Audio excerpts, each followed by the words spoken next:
మైక్రోక్రీన్స్ ఇంకా డియాబెటిస్ ఈ రోజు మీరు తెలుసుకోవాల్సిన కొన్ని ముఖ్యమైన విషయాలు. ఈ ప్రశ్నలు మమ్మల్ని చాలా మంది అడుగుతారు. మొదటి ప్రశ్న, మైక్రోగ్రీన్స్ ఎన్ని రోజులు తినాలి?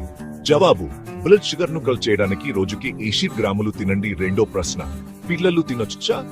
జవాబు, అవును, చిన్న పిల్లలు హార్ట్ మై సంవత్సరాలు ECH పై గ్రాములు భాగాలుగా తినొచ్చు. మూడో ప్రశ్న, ఏ మైక్రోగ్రీన్స్ మంచివి?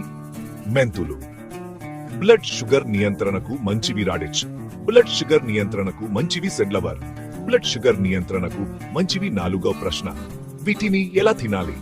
సలాడ్లలో వేసుకోవచ్చు, స్మూతీస్ లో కలుపుకోవచ్చు, చపాతీ పిండిలో కలుపుకోవచ్చు. ద ప్రశ్న, ఫలితాలు ఎప్పుడు కనిపిస్తాయి? రోజు తింటే దిక్కుజార వారాల్లో బ్లడ్ షుగర్ అదుపులోకి వస్తుంది, శక్తి పెరుగుతుంది. ఆరా ప్రశ్న, ఫ్రెష్ వాడాలా లేక ఫ్రోజన్ వాడాలా? జవాబు, ఫ్రెష్ మైక్రోగ్రీన్స్ వాడండి.